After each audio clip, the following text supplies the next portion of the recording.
What is the biggest misconception about men? That we're all pigs. Hi, everyone. Welcome back to the You Will Be Okay podcast. Never ever have I ever heard once where the man said, my woman is unbelievably perfect in every area and I'm the only problem. Let's change the house. Women have so much more power over their man and their relationship. Women sometimes think that they're the problem. He's not a project. He's living in the house. I get calls all day, every day from women. Every employee thinks they do more than everybody else. Why were you saying these things? Why were you telling me that I'm the most magnificent woman you've ever met? All you can do here is take control over what's under your control. And that's yourself, and that's how you show up. How do I get him to do what I want? I need my husband in your program right now.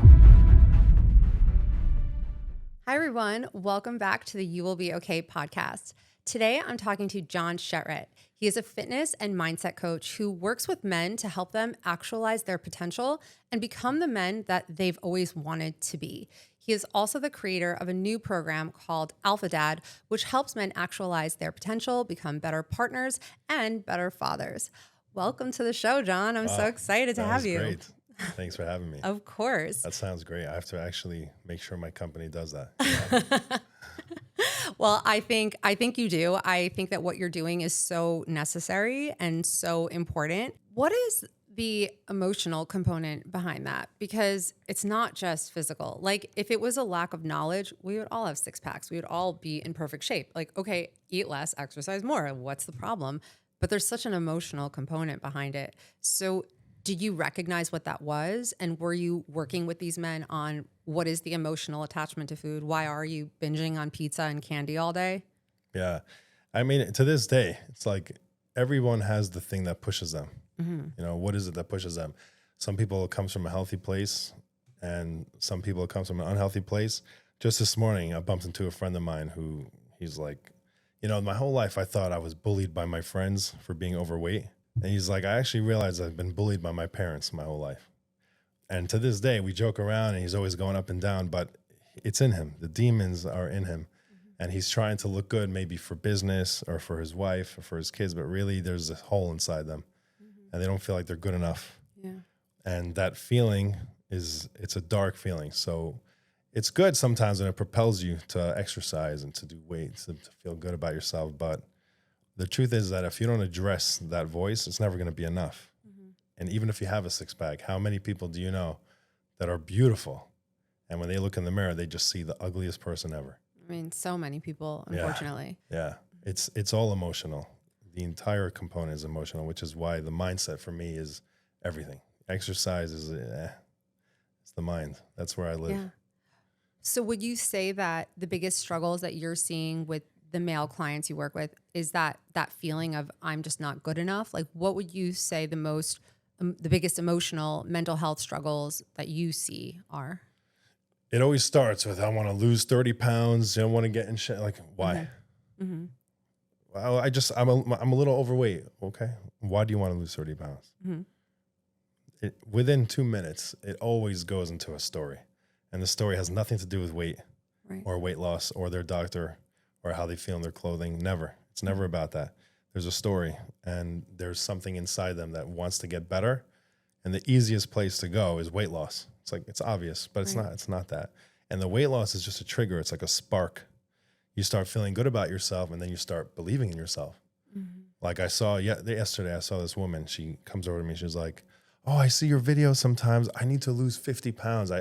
I need to really get myself in shape. And I'm like, well, first of all, you don't have to lose 50 pounds. Right. And then she's like, I used to be so beautiful. And as she's talking, she's putting herself down. And I noticed she's wearing probably a black shirt she wears every day. There's holes in it, which is fine. Do the whole thing. Mm-hmm. But you're not taking care of yourself. Mm-hmm. So when a person starts losing weight, all of a sudden they start dressing better. They start being more confident. They start putting on perfume. Yeah. They start doing makeup. So it's not the weight loss. It's just the spark that I'm making a difference. I'm trying to get better. I get that. I mean, I recently lost 30 pounds from April to now. I lost 31 pounds. And yeah, I mean, it definitely causes a big shift. Why? You mind if I ask you why? Why'd you lose 30 pounds? Oh, gosh. Well, I'm planning to do another episode on that. First of all, I mean, I had 4 kids and there's more and more weight that stayed on my body after each one of them. And I just didn't like the way I looked. I just didn't. I didn't like that feeling anymore of looking in the mirror and just not being happy with what I saw. It really wasn't an emotional. I think the emotional piece of it was that I was unhappy with areas of my life. And so I was leaning on food to feel better. So that part of it needed to be undone. But the weight loss was really just, I want my clothes to fit and I want to feel good and I want to look good. And that was it. And it definitely helps. But I want to talk to you about the inner world of men, because when I started my career as a young 23-year-old jaded little girl who was just so confused by men, this was my starting point. I wanted to create a website where women could understand why men acted the way they did. And I started it with a man, and he would do this Ask a Guy column.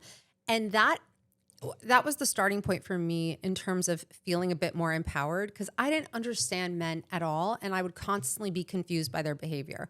I would be very confused by, he's super, super into me, and then he dumped me after 2 dates. Like, what? Why were you acting? Why were you saying these things? Why were you telling me that, like, I'm the most magnificent woman you've ever met? That was the starting point. I ended up writing a book. My first book was 10 Things Every Woman Needs to Know About Men. And women were very interested in that content.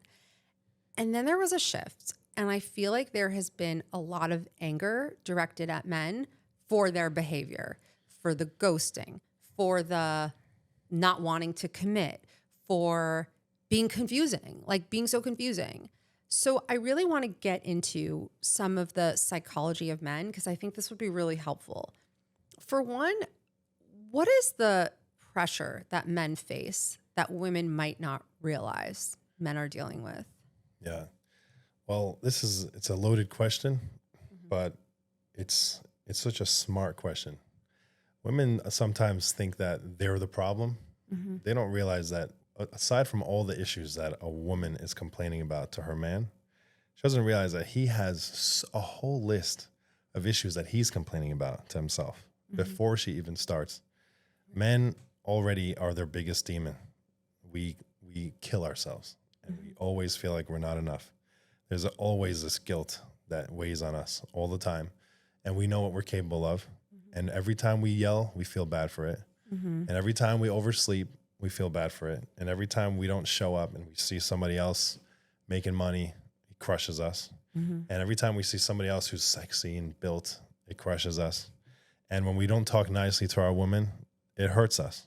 The woman might not realize, she might not get it, but we're already broken inside. So when the world goes and now crushes us on top of that, we're already a loser. Like, I know I'm a loser, right? That's what I think.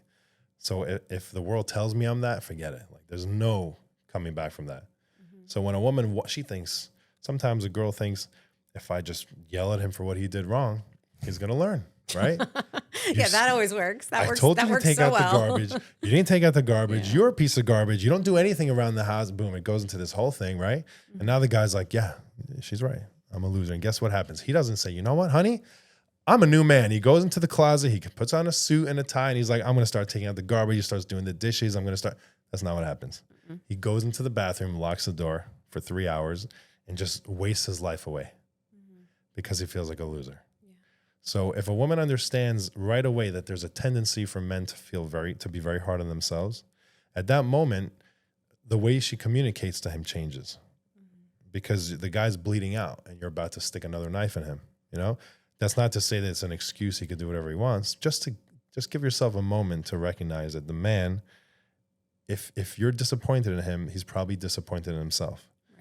And if you look backwards, the last 20 times you ranted about what a loser he is and how much you hate him, it has not sparked this motivational change in him. In fact, it just made him get worse. So without blaming anyone, just let's take another approach here because it's not working, right? That one is not working. So just the first answer is men are their biggest critics. Right. That's the pressure that they're living with right now, aside from the world. Right. Okay. So when I wrote the book, 10 Things Every Woman Needs to Know About Men, people would always ask me, like, so what's the one thing that people need to know about men? So I want to ask you, as I have my answer and I'll tell you what it is, but what is your answer? What is the one thing that men are primarily motivated by in life?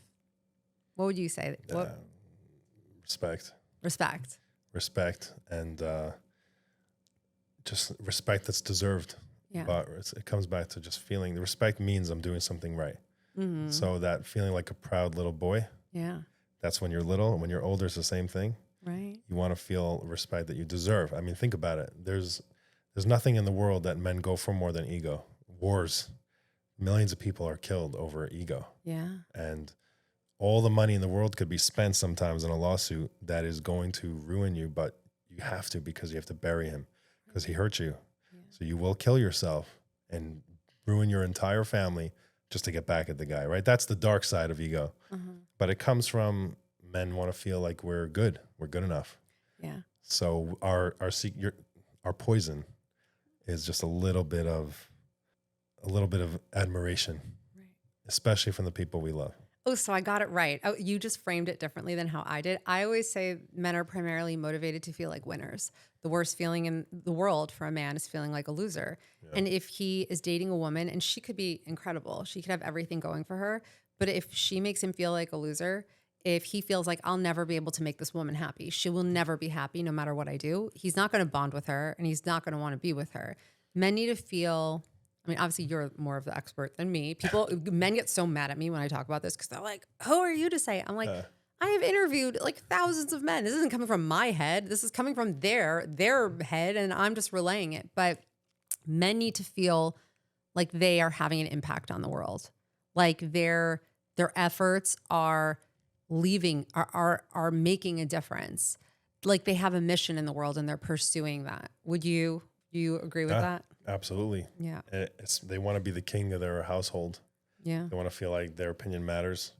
And if they feel like they're insignificant, either they'll just clomp around the house and yell and scream to try to prove that they matter, right? How many dads look at their son, whatever I say goes, I'm the father, I'm in charge of this house, right?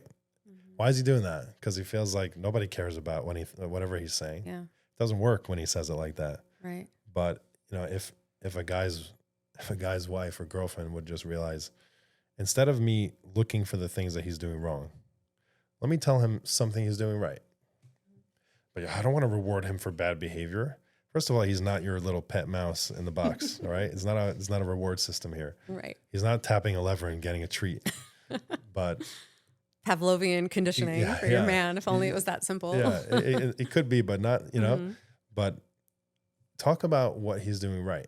Yeah. And guess what happens? It triggers something in him. He already has that. He's already a warrior. He's a man, right? It triggers something in him. And if you talk to him about things that he's doing right, he's going to want to please you. Newsflash, men want to please their women. Yes. They really do. Yes, they do. We want to please our woman. He's not trying to make you crazy. He's not trying to drive you insane. So many women think that he is. But we're also very practical, right? So if we see that there's nothing we can do that's right, just stop. Right. Very simple. If everything I do is wrong, I'm just going to stop. Right. You call it shutting down. It's just being efficient. It's a waste of energy because whatever I do, I'm wrong. Right. So then I'm not going to bother. But if I do things right and you're proud and you're happy and the woman feels like the man is trying, he's doing something right. So you build him up. Guess what? He's going to become alive. He's going to start doing more. Yes. What are you afraid of? Like, why can't you just compliment your man? Like, what is the problem? I don't think it's that they're afraid of something. I think that so much resentment builds up over time, over all the times he didn't take out the garbage and all the times he, didn't do something nice and sweet and romantic, all the times she felt like she was being taken for granted. So then I feel like women get to a point where they're like, well, why do I have to say nice things to him? Why is this my responsibility? He's been the one that's doing this, this, and this. And then you're in that resentment cycle. He resents her for being a nag and for not appreciating him. She resents him for not doing enough. So how do you get out of that? Yeah. Well, that's a very important question. A person has to ask, what do I want? Right. What am I looking for? Okay. If you're looking to be in this never-ending cycle of right and wrong and fighting, you're doing a great job. Keep doing what you're doing. You'll do this till you die, basically. It's never going to go away. If you're trying to be right, and it's a tit-for-tat point system, I did 50, I did 3 days, it's your day, it's your turn, it's impossible. You cannot possibly figure out who did more. You can't. What do they say? They say everyone the statistics are crazy that in every company, Every employee thinks they do more than everybody else. Really? Yeah. And the reason why is because you're only aware of what you do all the time. You're not aware of the other person. You only have exposure to yourself. And what do you see? I see 100% work all the time. I don't see the other person 100% of the time. So I can't possibly feel like they're doing enough. Right. That system is impossible. It's never going to work. So what do I do? So instead, I looked at myself and said, you know what? I'm in this relationship. I want this relationship to last. I believe in it, right? If you don't believe in it, then what are you doing? Okay. Let's assume you believe in this relationship. I have somebody that I love, or I'm working towards love. I like them. I'm working towards love. I believe in them. Okay. So am I looking to fight and be right? Okay. So go to some debate and fight, and whoever has more points wins, right? Yeah. You could go to the boxing ring and they count up the points, and whoever has more wins. Right. But if you want to be in a relationship, you say, you know what? I want to have a loving, mutually respectful, deep relationship. So instead, this is a big word that nobody likes to hear. It's called accountability. Forget about them. Forget about her. Forget about him. What are you doing in this relationship? What could I do right? How could I do more for myself? How could I do more for him? How could I build him up? Doesn't matter what he did. Doesn't matter that he's, so you're the bigger person here. Be the bigger person. What are we talking about? He's the one who's never doing enough in this relationship. He never listens. He never does his share. So what? You can't think like that. Right. If you think like that, it's hard, but Yeah. we want to advance from elementary school, right? It's not fair. We want to advance. We are here in this world to put in the work. Put in the work. This is why I exercise. Sabrina, the reason why I work out is because when I go to the gym and I hold a heavy weight in my hand, okay, I start lifting this heavy weight. And by number 5 and number 6, it hurts. And when it starts hurting, my brain says, stop. Yeah. And I say, no. Just because it hurts and just because it doesn't make sense and just because it's not fair, it doesn't mean I listen. And I keep going and I break through it and I break through it and I start developing the ability to break through that pain and the hardship and the barrier, so that when I'm in a conversation with someone and they're hurting me, or I feel like it's not fair, it's okay. I don't have to stop. I don't have to give into that. I override. So I be bigger. And guess what happens? If you're the bigger person, maybe today it's not going to work. Tomorrow it's not going to work. But if you keep investing in this person that you obviously like, keep investing in them over time, they're going to, what do you think? The guy's going to sit on his butt like a loser all day watching you slave away and be nice and be kind? He's not going to step up. Of course he's going to step up. Yeah. Got to look inwards. Right. Take accountability. Women have so much more power over their man and their relationship than they even realize. You just have to, like you said, be that bigger person. And fine, maybe you don't want to, but in a relationship, it has to be you and him against the problem. It can't be you versus him. Because if it's you versus him, you're going to lose. Everyone's going to be miserable. It's just, you can never have a relationship like that. So yeah, I think that was super helpful. So I want to ask you about the stigma around seeking help for men, because I feel like this is something that's very normalized for women. You know, women seek out self-help books and coaches and therapists, and women are all about doing the work, healing, but then they build up this resentment because they're like, why don't men do any of this stuff? People always ask me, like with my advice, they're like, why don't you tell this to men? I'm like, because I'd be speaking to an empty room. There's no men here, you know, like my audience is women. Why is there such a stigma around getting help when you're struggling mentally with your fitness, whatever it is for men? And what does it take for a man to realize, like, you know, I need some support here. I'm obviously not figuring this out on my own. Yeah. So, well, that voice that we spoke about before, the voice that says I'm a loser, right? When you're younger, especially when you're a boy, you know, I have a bunch of boys in my house, and God forbid, 6 boys. I have 1 daughter, my oldest, and 6 boys. Thank God. Oh, wow. Oh, man. I thought having 3 boys was a lot. Wow. Yeah, it is. 3 boys is a lot. Yes. 1 girl and 3 boys. Boys are a lot. Yes. Boys are a lot. So, but in a boy house, if you, God forbid, a boy stutters for 1 second, like his brothers will tear him to shreds, beat him down, like, right? They kill each other. And that's how men talk to each other. We kill each other. That's what we do, right? And we're used to it. And if we show weakness for a second, Like if our eyes get wet for a second, are you crying? Oh, Hey, no. he's crying. Right? So what happens if somebody finds a book in my drawer that says how to be a better man? You know, what are they going to do? They're going to wipe the floor with me. Yes. Right. So on a very subconscious level, when a man has to admit that he needs help, it's very hard. That means there's something wrong with me. Something wrong with me, that depends. If I feel like I'm crushing it in life, then it's okay. If I'm doing really well in life and there's a couple of things I need help on, I can handle that.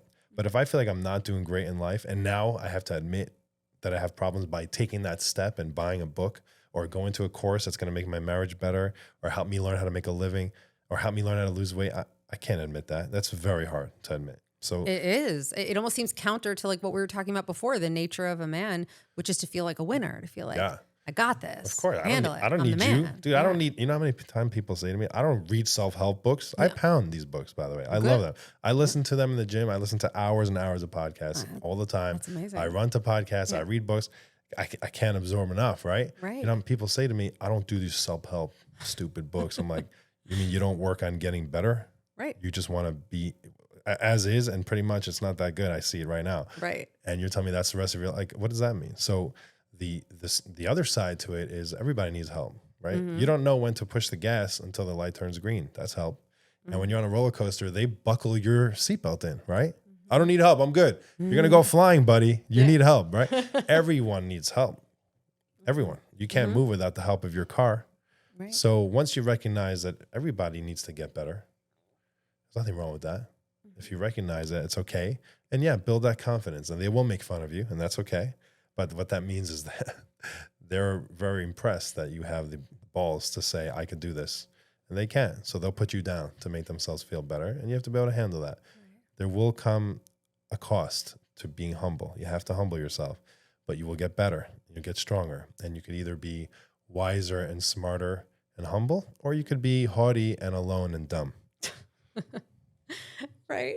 Right. It seems like it's so tough though. Like what you're describing, it really takes such a high level of humility that I feel like is hard for a lot of men to reach. Not women, because women get there pretty easily. They're like, I can't do this. I need help. Help me. Women will do that.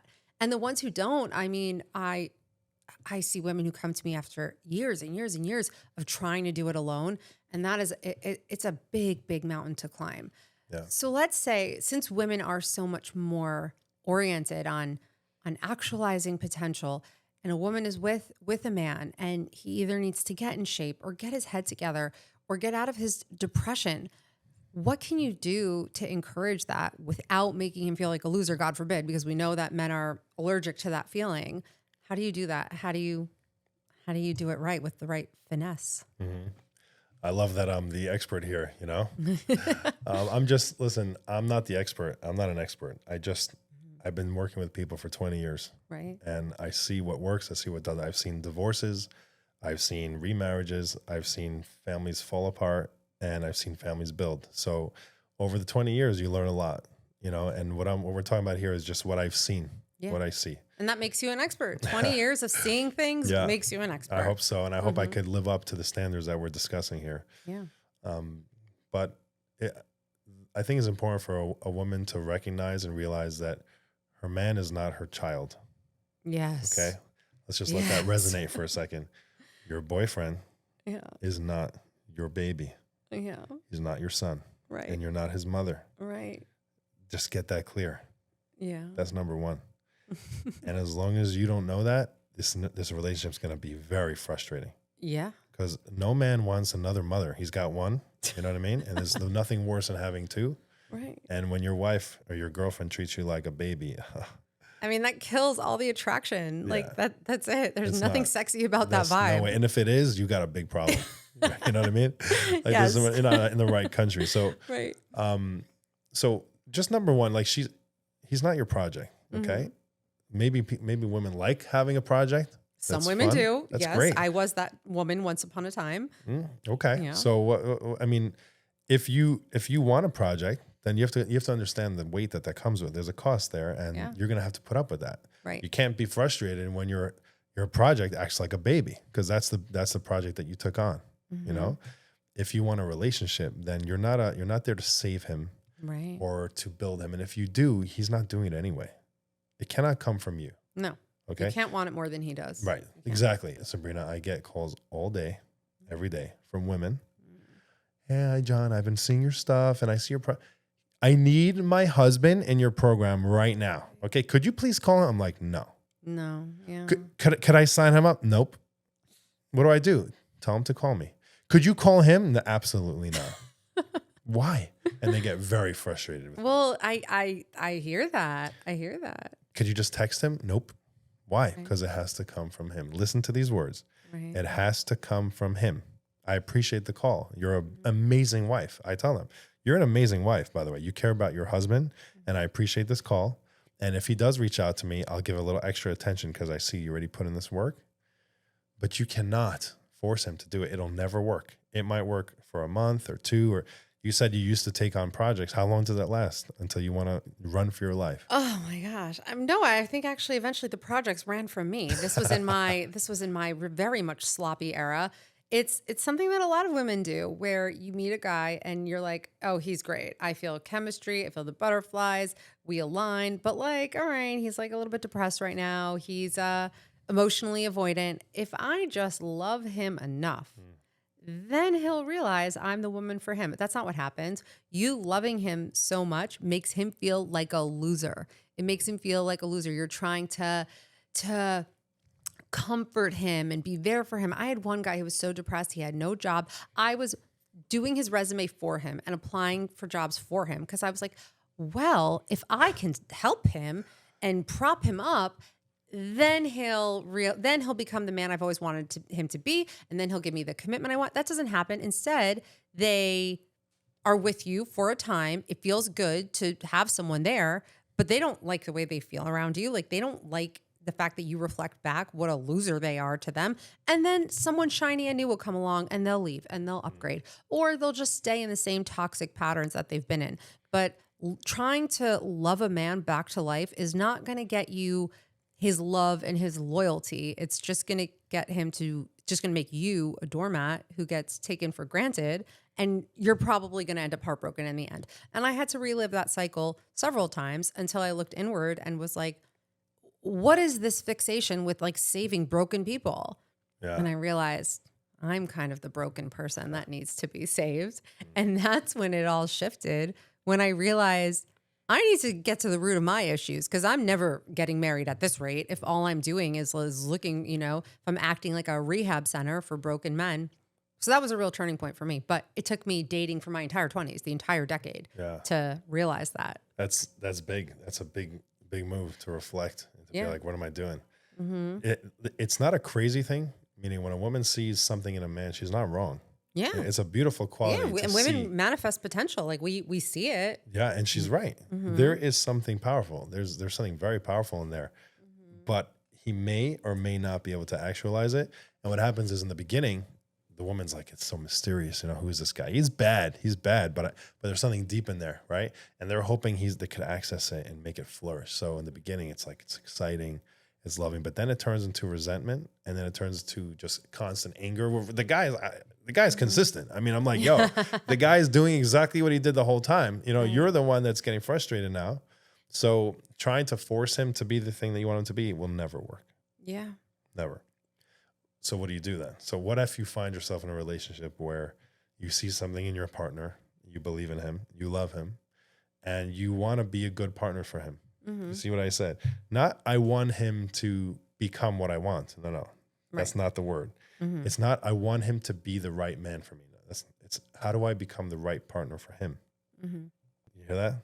Let that sink in for a second. How does she become the right partner for him? Yes, because he's not your project. So if he's your project, then you could say, how do I get him to do what I want? Right. But if he's his own person, then how do I become the right partner for him? Mm-hmm. If I'm the right partner for him, then he will flourish. Right. How do I do that? So whatever it is that you see in him that you like, that you believe in, feed that. Right. Don't tell him what he needs to do. Feed the things that are beautiful about him. You know that he loves to be active. He likes it, but he never does it. Encourage him. Mm-hmm. Encourage him. Hey, you know what? I'm going to take the kids out tonight. You said you wanted to go check out the beach and go for a walk. Go. Yeah. Go. Encourage him, not go. You have to go. Just give him that space. Hey, you said you like art. I got you a sketch pad. It's been 20 years since you picked that thing up. You know what? Go upstairs whenever you want. If you want, tell me when you're ready. Like, I'll take the kids. Go ahead. And then when he goes ahead and does it, it's good for you, man. You did it. You do the things that you're interested in. You feed him. Right. Feed him the things that he wants. You know, you build him up. You don't put him down. I want to go back to what you were saying before about how all these women are calling you, begging you to call their husbands. And you're like, no, it has to come from him. But how? How does she handle that? How does she get him? Like, I'm sure saying like, honey, like you're overweight and you're depressed and you're just sitting on the couch all day. Call Jon. Like that's not going to motivate him. So No. how does she do it? Yeah. I get so frustrated because a woman is, you have a woman she's going to the gym every day, right? You have to live by example. Okay. So she's going to the gym every day and she eats perfectly healthy. And her slob fat husband is just like a pig eating all the kids' food, right? Right. And I'm like, okay, let me hear what's going on at home. Like, what are the kids eating for dinner? Chicken nuggets and pizza. Okay, so what happens? The husband comes home starving, and maybe she made food, right? Maybe she didn't. Maybe she has steamed broccoli and salmon, right? And he comes home and he's a fat slob. So he comes home and he sees pizza and chicken nuggets, right? And he eats it. Yeah. And she gets so mad at him. I'm like, honey, what the heck are you buying? Yeah. Why are you feeding that to your kids, first of all? You want to end up with kids that also, meaning let's change the house. The house has to be healthy. The guy wants to be healthy, right? You told me he wants to be healthy. But he keeps coming home to pizza and fries. And the lifestyle of the home is not helping him. So let's change the household. First of all that crap that you feed your kids, this is a serious conversation. Women don't want to hear this. All the crap you're feeding your kids has to change. You have to make a shift in the home. You can't just be, because I've got the best willpower and I'm under control. He's going to do it. He's not. He needs help. He can't do it. Okay, so we have to shift the home. That means everyone's getting healthy in this house. Everybody. That means all the garbage that we buy, instead of having it 7 days a week, let's have it once a week. Okay. Instead of having pizza and fries and fish sticks and nacho cheese, corn chips and ice cream 7 days a week, let's do that once a week. Okay. Okay. And instead of having the pantry filled with soda and snacks and gummies and candy and all kinds of garbage, we're gonna go to Trader Joe's and we're gonna buy some cool things, interesting things that they might hate. And if they hate it, we'll find ones that they like. And if they hate those, we'll take the kid to the store and make him find one he likes. And he'll still get his garbage, but instead of 7 days a week, it's going to be 2 days a week. Right. Okay. And now instead of making salmon and steamed broccoli, because that's disgusting, right? For a guy who's eating pizza and fries, let's make him something good and something healthy. And then guess what? You take him, let's go for a walk together. Yeah. Let's go for a walk.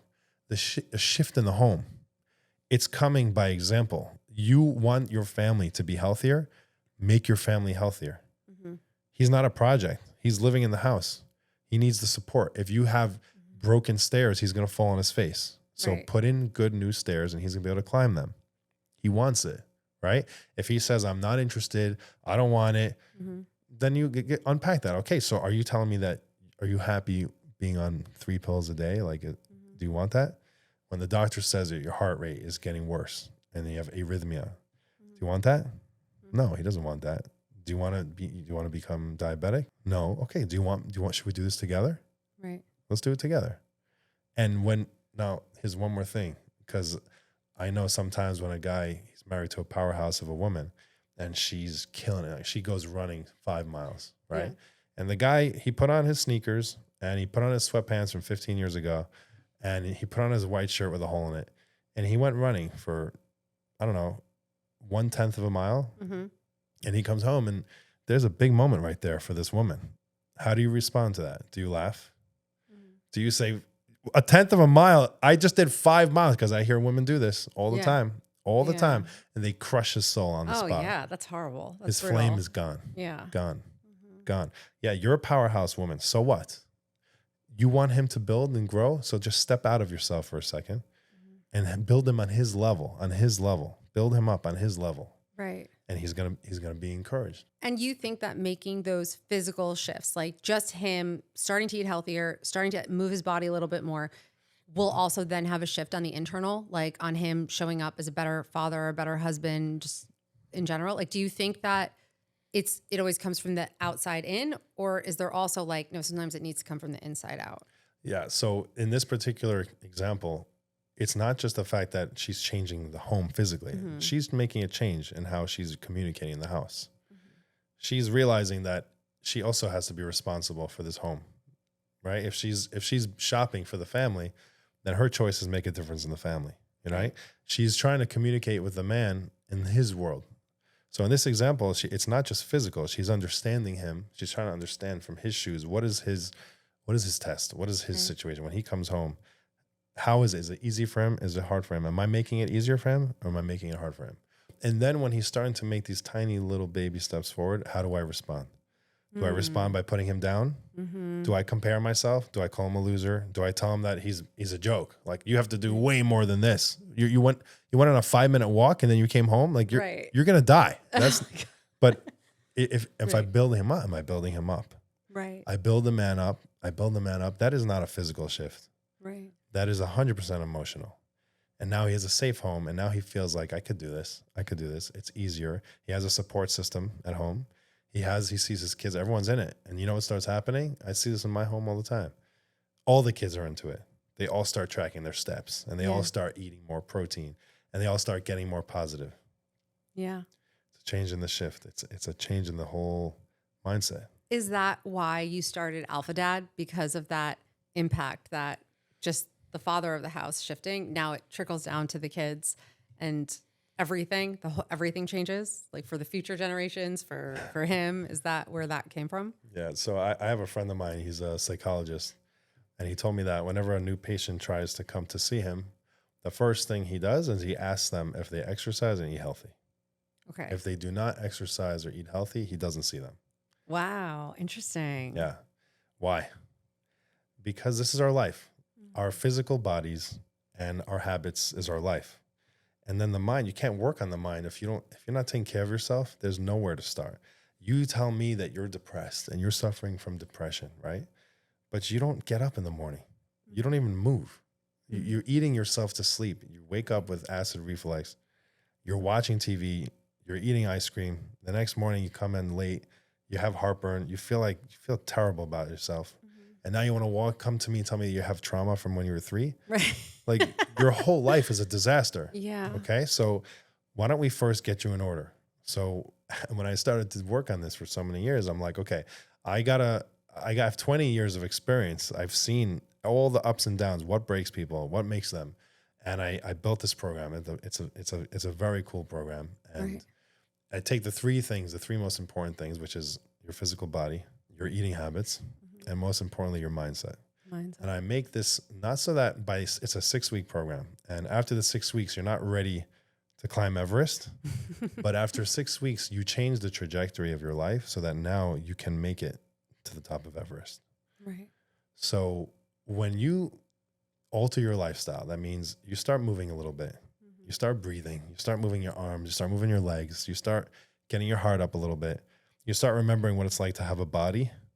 And you start feeling like you have some life in you, and you start putting good things into you, and you start, most importantly, you're living with intention, right? You're not just pigging around and reacting to everything in front of you.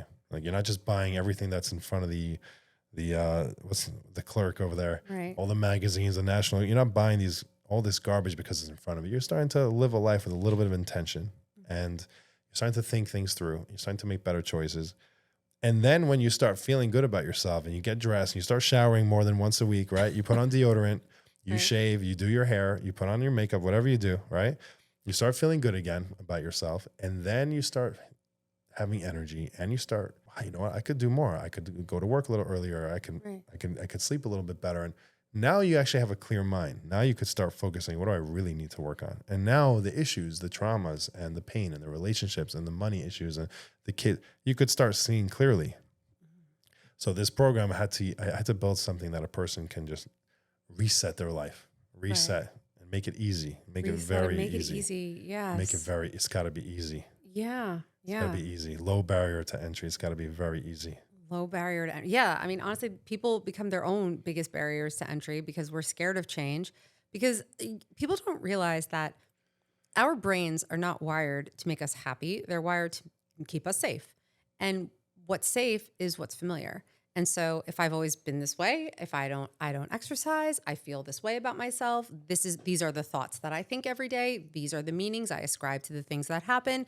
That's where your brain wants to stay. So it really takes a lot of bravery, and it really takes a lot of willpower, a lot of grit to be able to say, you know what, I want something different for myself, and I want to just take action and take a step in this direction so that I don't have to live this way anymore. It serves a purpose for a time, but I feel like people are motivated to change when they are like, you know what, I cannot be here for 1 minute longer. I can. Yeah. I remember that with my husband. For a while, he was saying, you know, I want to get in shape. I want to get in shape. And I'm like, okay, like I support that. But then like he's eating cereal like at midnight, you know, like we don't even buy sugary cereal, whatever. He's eating like the boring Cheerios, or like, then it's again the next week, I need to lose weight. I need to lose weight. I'm like, okay, like go, Godspeed, like go for it. And then nothing. Okay. And then again. And then finally, I remember one day he was trying on like his favorite pair of pants and it wouldn't fit. And he was like, that is it. I am losing weight. And then he went crazy. Then he's weighing every piece of chicken that he's putting in his mouth, and the intermittent fasting and going to the gym. Sometimes if you're still getting some sort of benefit from staying where you are, you're going to stay there. But if you hit that point of like, there's nothing for me living like this anymore, then you're motivated to change. This is what I see. What about you? Yeah. You know, that staying safe is actually the most dangerous place. Yeah. You don't realize it in the beginning. It feels like it's easier, right? It's just stay home. Right. Just stay home. I don't want to go outside. It's scary out there. Scary out There's there. all kinds of scary people, and there's cars, and there's dangerous people, and there's a lot of fears, and they're all legitimate. But if you stay home, it's way scarier over there. You never leave. You never let your kids leave, and you miss out on life, and you miss out on all the beauties and the opportunities. And it's a lot more dangerous at home. Yeah. And when you realize that staying safe is actually the worst place to be, it's going to be hard no matter what. You can't play easy in this world. No. One of my favorite expressions is there is no comfort in your growth zone, and there is no growth in your comfort zone. And I tell this to my clients all the time. They're like, but this is so hard. This is so hard. I'm like, get comfortable being uncomfortable. Like you want to change, you want things to be better, like embrace the discomfort, because it's all hard. And you just have to choose your hard. It's very hard to be overweight and out of shape. It's very hard to eat clean and go to the gym. Choose your hard. Which hard is worth it for you? It's hard to be single. It's also hard to be in a relationship. You have to choose your hard. It's hard to feel emotionally overwhelmed. It's hard to go to a therapy or to a coach and process those emotions. You have to choose your hard because it's hard either way. So pick the hard that's going to make your life better. But I want to ask you, just going back to what we were talking about earlier, how a woman can motivate her man, inspire him. What about a scenario where a man is deeply depressed, which I feel like happens with a lot of men, whether women are aware of it or not. He's depressed and she's trying to be the example. And she's like, honey, like, let's go out to this fun activity, or let's go take a walk. It's beautiful outside. And she's doing all those things. And this guy cannot get out of the depression. And they're not married. What should a woman do in that sort of scenario where she's being the light, she's being the good influence, and he's just not budging? He's in this horrible space. What do you do? So let's unpack that for a second. The guy is depressed. Now, I get lots of calls from depressed men. Okay. And never, ever have I ever heard once where the man said, my woman is unbelievably perfect in every area and I'm the only problem. Never. So that scenario doesn't exist, at least in that way. So the only way that scenario exists is where something really horrible happened to the guy, and it's so horrible, or he's going through something so terrible that he cannot function, in which case the guy needs serious help and intervention, right? Right. Assuming that we're not dealing with that. Okay, we're not dealing with some type of very intense PTSD or some horrible trauma. If that's the case, then the guy needs insane help immediately, and it's not nothing she could do until he gets that help. Right. Now, let's put that aside. And I have seen that. And that's eventually legitimate. the woman has to walk away. If he's not going to help himself, you can't do anything. It also depends, right? If they have 6 kids together, not so easy to walk away. No, not so easy. I'm talking about not married. Yeah. People Or, who are just dating. or maybe just try to understand exactly what it is, or help him maybe encourage him to get help, or try to at least talk to him to figure out what's wrong, or Yeah. have him open up. Sometimes you don't even give your man a chance to open up. Right. Like, he sits down and he has something he wants to tell you, and you're just talking for hours, and it's great, but he didn't say a word to you, and he has something to say. Yeah. So if you dig into his eyes and you ask him, he will talk to you. And if he talks to you, you're going to find out where he is. Where's he? What's hurting? He's going to say nothing, and he's going to lie. He's going to take 10 minutes where he's like, no, I'm fine. What's wrong? Nothing. Right. Absolutely not. That's a lie. There's something wrong. Okay. And don't give up.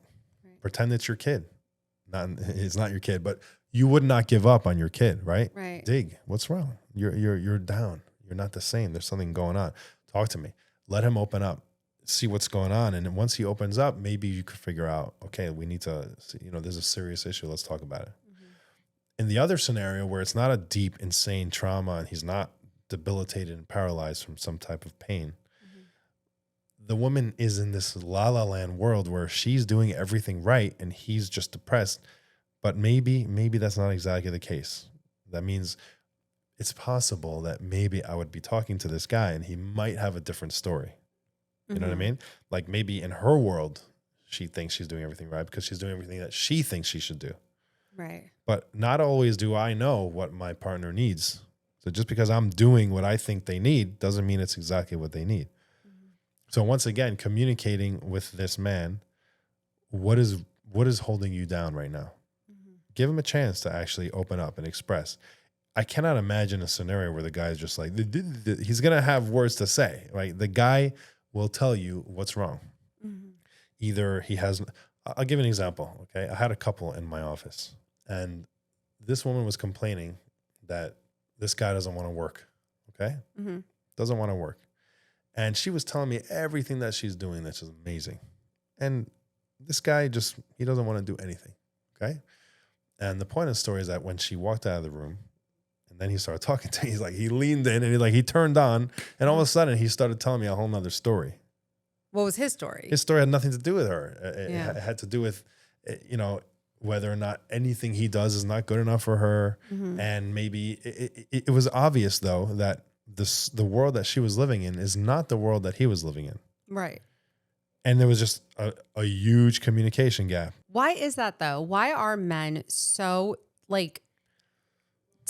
dissociated from their own emotions sometimes? And why don't they just tell us? Why don't they just tell women what they're feeling?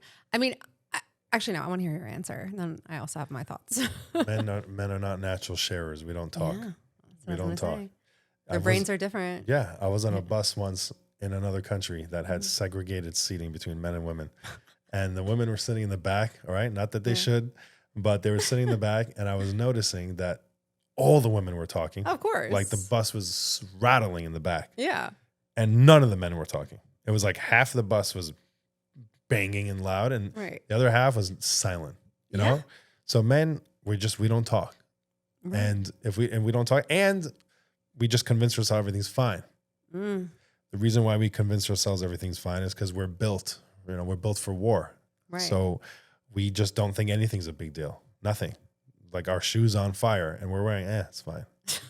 And you just kick it off. It's all right. Right. Because we're supposed to go out and get an arrow in our leg and keep walking, right? We have to go get food. I have to go rip a deer from a lion's mouth and bring it home to my. I cannot think. It's not a big deal. You can't think and process the emotions. None. You can't. Right? And sometimes maybe the wife or the girl in this particular case, she's very busy and she's sharing, right? So she's talking, she's going, and he's responding, but he's not talking, right? Why don't men just share? And the reason is because you're not asking him to. You have to ask. You have to give him a chance. You don't think women do that? I feel like women are always like, what are you thinking? What's on your mind? No, that's not. They're not what thinking. What are you feeling? And the guy's just like, nothing. They're going to say nothing. And then she's like, okay, no. So how do you make it safe for a man to open up? You dig. You dig. You dig. You got to keep digging. You go in. Okay. You go in. You don't leave. I'm not leaving. You have to just dig. I do it all the time. And men open up like crazy and then they don't stop. It pours out. Really? But I care enough to dig. Right. But of course she cares about him. She does. But you have to go in. You cannot stop. I also think that a big blockage there is that the woman wants to know what he's thinking and feeling because she wants to know how that pertains to her. And does he still love me and value me? And she wants to know because of the toll it's taking on a relationship, not always necessarily because I want to understand you. I want to connect deeper. I feel like a lot of us can be very almost like selfish in relationships where we're just looking at how does his silence affect me rather than how is his silence affecting him. And I think that maybe just coming from a place of genuine, I just want to understand is different than just tell me so that I can fix things, or just tell me so that I know that I'm still loved. Just tell me so that I know everything is okay. That's what I think. You just nailed it. Yeah. You nailed it. You did. That was on the head. Right. I just want to know you. Yeah. I just want to know you, right? I just you love want to this know guy. you. Don't you love this guy? Yes. I just want to know you. Right. Forget about me for a second. I want to know you. Yeah. And if you're testing him to see whether he loves you, like, of course he doesn't want to talk. Right. I put a ring on your finger. That's how you know I love you, right? Like, I don't want to tell you that every second, right? But women need that. Women need that. So she's always looking for that. Okay. And then the guy just feels like, okay, that's what she's looking for. This has nothing to do with me. I also think this is very powerful in dating. I mean, we've talked a lot about married couples and how they interact. But in dating, so many people are coming at it from a self-involved, self-focused angle, which I get because we're trying to protect ourselves from being hurt. But you're not really there to understand him and what he's about. You're there to be chosen. You're there to feel validated. So a lot of women go on dates and then they're like, it was a great date, but I never heard from him again. A lot of the time it's because you're not interacting with the person in front of you. You're interacting with the worried thoughts in your own mind. Does he like me? Am I going to hear from him again? Oh, like he kind of looked a little bored there. Is he losing interest in me? Does he not find me attractive? That's not how you build connection. You build connection by figuring out who he is, what he values, the man he wants to be, his goals, and genuinely being interested in that. And I feel like 99% of women don't do this. And then they're like, want to know how to stand out amongst the sea of people on the dating apps. And there's so many choices. That's how you do it. If you show, this is the most powerful tool of all. If a woman shows a man that she genuinely appreciates him for the sum of who he is and admires the man he is, that's it. He's sold. Yeah. He's sold. Yeah. If a woman can genuinely say to him, I admire the man you are, instant proposal. Honestly. I mean, it's definitely close. Right? I think it's important. Like, also, what kind of signs are you giving out to this man, and where are you meeting this man? Like, right. There's another issue that people don't realize. Women get frustrated sometimes that they meet a guy, they have the best time ever, best date, 2 days, whatever, and then boom, he's gone. Oh yeah, that happens all the time. What did I do wrong? Yeah. Like, how could it be? I shouldn't have said this. I shouldn't have said that. What did I do? I should have worn different shoes, right? And in most of those scenarios, the man was never there. Okay, you think he was there? He was just playing you, and he was never there. Where was he? Okay, so I got a call from a girl once. I don't know who she was. It was a Facebook message from a complete stranger. She saw my stuff. She says, it's an emergency. I need to speak to you. I'm like, okay, I get a lot of weird messages from people all the time. Who is this? She said, please, something very bad happened. It's an emergency and I need your help. So after testing and kind of making sure that it wasn't a bot and it wasn't spam, and I said, is this 911? She's like, yeah. I'm like, call 911. She's like, no, I need you. Okay, so I took the call. And this girl told me that she had met some random guy and hit it off, and it was incredible. And they spent the night, and he threw her out at 2:00 in the morning in the hallway and hurt her, physically, really bad. All right. And she said to me, I want to hurt him. Like, this is what she said. I want to hurt him for hurting me. And she wanted to know why this happened. I don't know why she called me. I don't either. She should have actually called 911 if he physically hurt her. Like, no, that was an actual 911 call. Yes, go for it. Yeah. But I just said, and maybe people are going to get mad at me for this. I'm like, where'd you meet him? In a bar. Okay. And what happened? Well, he sat next to me. He bought me a drink, and he put his hand on my leg. Okay, so that's the first move, is a hand on the leg. Okay. Was there any part of this interaction that made you feel like you were meeting the man of your dreams? And the whole story was wrong right from the beginning. The whole story was wrong. You're going into a place, and why did you go to the bar? She just got into a huge fight with her parents, and she left in an angry place, and she was giving off very bad vibes, right? Yeah. It's not her fault. It's not her fault. Just because it's not my fault doesn't mean I can't learn from my scenario. Right. And where are you meeting the man? Where are you meeting the man? You have to ask yourself, what is your picture on Tinder? What are your 5 pictures? Okay. And what's the conversation? How quick does it get, spicy? If you're giving off a vibe that this is just a quick fun, then that's what's going to be. Right. If you're meeting in a guitar club, right, or a book club, and you love sharing books together, and now you have an opportunity to actually connect on something meaningful. Right. And if you're communicating on something meaningful and you start getting to know each other in a real way, now you're developing a relationship with someone who's real.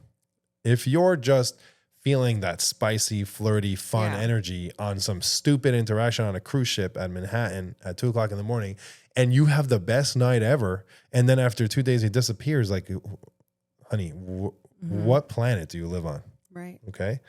You have to ask yourself, like, where are you meeting people? And what is the communication from the beginning? You're not holding a sign that says, I want to get married, but you might be holding a sign that says, I'm interested in some type of connection on something meaningful and not just physical or temporary. Right. So if you're going to have 20 men in a row that are ghosting you after 24 hours, once again, time to reflect and ask. Yeah. I just made content on this today for my Instagram on how the type of person that you're drawn to and whatever situations you keep finding yourself in over and over, it's really shining a light on something that needs to be healed within you. If you're only going after narcissists, okay, maybe that's showing you that you feel like you're always at fault. So someone else's bad behavior is always a reflection of you. If you are only going after emotionally avoidant people, that's showing you that you're also emotionally avoidant because you don't really trust that someone could ever really love you. So you're validating that by only going for guys who are completely avoidant and are never going to commit to you, thus proving yourself right. So in these scenarios, the common denominator is you. If you're having the same experience over and over again, I'm the common denominator here. What role am I playing in my destiny here? What role am I playing in the fact that I'm just going out with all these losers who are ghosting me and then I pick the next loser? And so that's, I think, one of the most powerful shifts we can make, like taking that personal accountability. But I also wanted to ask you about men and their emotions, because one thing that I find so interesting is how men really don't heal unless they're very motivated to. There was a study that showed that after a breakup, women handle it worse. Women are in much more pain, but then they get over it. Men don't get over it. And I see this a lot with my clients who are women who are more in the middle age zone, say like 45 and above, and they've been married and they're divorced now. And now they're dating out of a pool of mostly divorced men. And a lot of these men are so broken and traumatized. These women are like, okay, I was married to an abusive narcissist or whatever it was. That was awful. I went to therapy. Like I did EMDR. Like I did this. I did this. Okay. Like I'm ready. And like they work with me. They're doing coaching. These men can't commit, can't get out of their way. They want love again. They don't, they're 50 years old. There's still a lot of life left to live, but they are so emotionally damaged and broken and so, and not even in touch with like the fact that that's what's going on. So what do you say to that, to these men who just aren't processing their emotions? Yeah. I mean, it depends on the case, Sometimes men are so dependent on the woman in this marriage, like they were in this babysitter relationship. Yeah. And the man gave everything to this woman. And he was only who he is because she's making him do it, And then all of a sudden, babysitter relationship. The relationship goes sour and he loses her and now he has nothing, meaning he can't do anything because he never built himself independently. He was always relying on this woman. Right. And she left him. And he had to fend for himself, and that he doesn't want to ever do that again because he realizes how horrible that was for him to be in this relationship where he cannot exercise unless his wife makes him, and he can't go to work unless his wife makes him, and he's now stuck. And the idea of another woman he's going to just give his life to, and she's going to throw him again on the floor, that's too hard. So who does a woman look for in a relationship, then you don't look for a man who's broken. Mhm. You look for a man who's either healing or very much in the process of healing. That's a person who's always growing. That's the idea of Yes. growth-oriented man, Number one thing to look for. Yeah. is a man who's growing. Mhm. He's not living with his baggage. Everyone has baggage. Yeah. But some people recognize this is I'm where I'm meant to be. You know, my life in the past is what I needed to get to where I am. And I'm going to start filling my own potentials in my life and my hobbies. And I'm going to try to figure out who I am and what I want in life. And you start to meet a man like that. And that man is going places and he's living an independent life. And you want to have a relationship with a man who could be his own person, Right. who's not something for you to work on. Yes. You don't need that. You don't Life need is that. hard enough. And that guy, like, okay, my heart goes out to that guy. The guy Yeah. who's not healed and he's stuck in home. He moved back into his parents' basement and he's playing video games. And Right. yeah, my heart goes out to that guy. He's living in a life of denial and he can't face it. It's too hard. Right. But you can't be the one to get him out of there. No. It's not going to work. Right.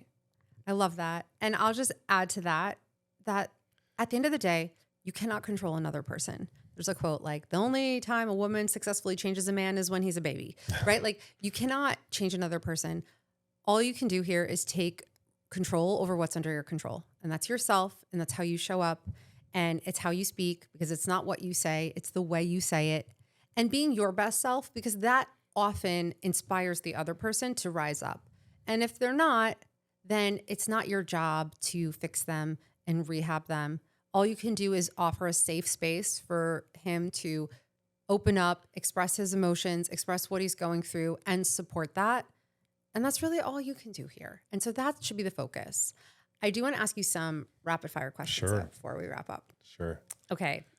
What is the biggest misconception about men? That we're all pigs. What's a green flag in a woman that men notice right away? Confidence. Yeah. What's something you wish you could tell every woman about love and dating? Something that I could tell every woman about love and dating. Mm-hmm. That's a crazy question. Every woman at the same time about love and dating. Yes, was one thing they all need to know. Be as sweet and cute and honest as you possibly can. What is one thing every man needs to feel safe in a relationship? A woman who sees him for who he is. And finally, how can a woman know if a man is serious about her and wants to commit to her? What does he say? What does he say? Believe him. Yeah. I think what does he say, but also what does he do? Like, are the things he's saying matching up with the Yeah. things that he's doing? Okay. Right? Because if he's saying like, oh, I love you so much, like, I can't wait to see you again, but then he's like disappearing for a week, like, okay, maybe we shouldn't take his words Yeah. so seriously. Yeah. Okay. Well, this was amazing. This was Yeah, this so was great. insightful. This was so helpful. Thank you so much for being here. And My tell pleasure. everyone where they can find you. Yes. alphadadtransformation.com. And look us up online. Jon Shetrit, JONSHETRIT. Instagram, Uproar with Jon. You'll find us somewhere online. Okay. And I will link all your stuff in the show notes as well. Thank you so Sabrina. much. This and was really thank you nice. for being here. Thank you. All right.